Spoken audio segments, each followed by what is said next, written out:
Hello বন্ধুরা, সুপর্ণার হেসেলে সবাইকে স্বাগত। আজ আমি বানাবো ঘরোয়া পদ্ধতিতে সুস্বাদু মুড়িঘণ্ট। মুড়িঘণ্টটা ঝোল ঝোল নয়, শুকনো করার চেষ্টা করব। তো চলো ঝটপট বানিয়ে নিই। প্রথমে বাজার থেকে কিনে আনা 750 গ্রাম মাছের মাথা ভালো করে ধুয়ে তাতে 1.5 চামচ লবণ আর 1 চামচ হলুদ মাখিয়ে নেব।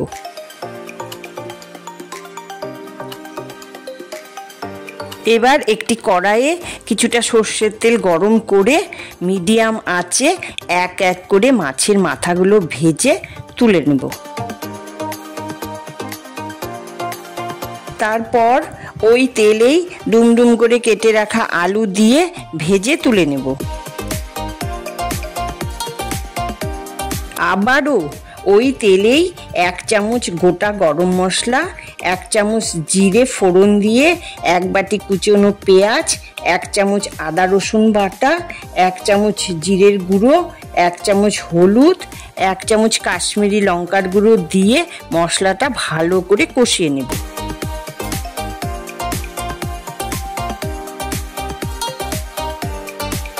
কষানো হয়ে গেলে তাতে হাফ বাটি ধুয়ে রাখা গোবিন্দভোগ চাল দিয়ে ভালো করে নাড়িয়ে নেব। এবার তাতে 1 চামচ লবণ, শুকনো লঙ্কা, 1টা তেজপাতা, 2 চামচ দই, 1 চামচ ঝালের জন্য লঙ্কার গুঁড়ো আর 2টো কেটে রাখা টমেটো দিয়ে আবারও সেটাকে ভালোভাবে কষিয়ে নেব। এবার তাতে ভেজে রাখা মাছের মাথা আর ভাজা আলুগুলোকে দিয়ে ভালো করে নাড়াচাড়া করে পরিমাণ মতন জল দিয়ে দেব। এবার ঝোলটা ফুটতে শুরু করলে তাতে 1 চামচ চিনি, 1 চামচ গরম মশলার গুঁড়ো আর 1 চামচ ঘি দিয়ে লো ফ্লেমে বেশ কিছুক্ষণ নাড়িয়ে নেব। এরপর ঝোলটা শুকিয়ে এলেই তৈরি হয়ে যাবে সুস্বাদু মুড়িঘণ্ট। তা বন্ধুরা, কেমন লাগলো আজকের এই রেসিপিটি? কমেন্ট করে অবশ্যই জানিও।